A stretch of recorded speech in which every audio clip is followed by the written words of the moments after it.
Hey, what's up, Unbroken Nation? There's so many people who look at trauma as this thing of, oh yeah, it happened, so I'm going to pretend it doesn't impact me. I'm going to pretend that it doesn't matter. However, how do you get through trauma? How do you work through abuse? How do you get through your past? I'm not saying get over it. I want to be very clear.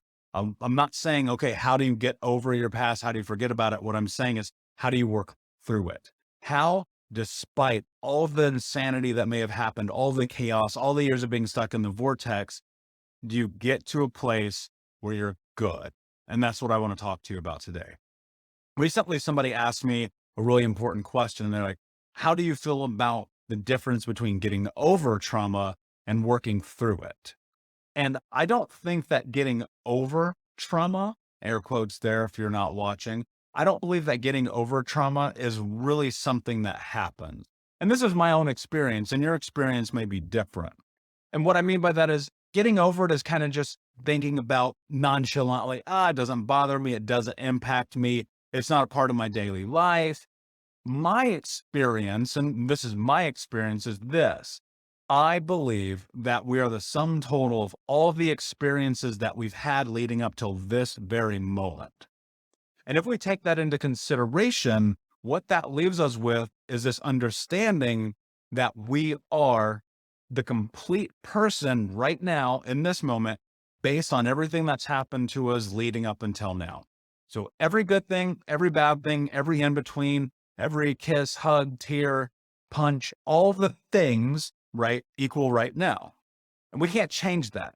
We cannot go in the past and erase what happened. We don't have time machines, because if we did, I assure you I'd be using them. I would not be having this conversation with you right now, but we don't. And so because of that, we have to think about what that means in regard to the direct impact on our life. For many people, trauma gets stuffed down. This was my experience, and probably yours too, where suddenly the things that happen to you in the past, the traumatic experiences, whether it's abuse or bad relationships or a car wreck, multitude of traumas can get pushed down and then begin to manifest, right? And those manifestations can be in a litany of ways. You could find yourself acting out in certain ways, falling back into old past behaviors, hurting yourself, hurting other people. Maybe it's drinking, maybe it's food, maybe it's sex, maybe it's gambling. There's a litany of vices, right? It could be anything. And the question that you have to ask yourself around those is, do they serve you? Are the things that are happening in your life adding value to it?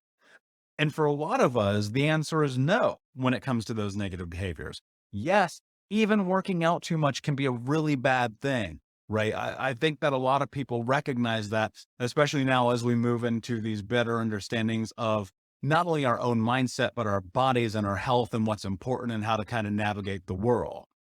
And so you come back to this concept and this idea of, if I'm stuffing all of my trauma down and it's manifesting in these negative ways, but I've been going to therapy and I've been doing the work and I write and I journal and do all those things, why can't I get over it? And I think this is where the conversation is going to get difficult. I don't think you do get over it. I think that you move through it. I think that one day you wake up and you assess the situation and you go, man, that bad shit happened to me. And on the backside of that, you go, but it doesn't get to impact my life anymore. From this moment forward, I get to go forward. And so much of that is based in the foundation of self-love and growth and compassion and getting to this place where you are okay with who you are.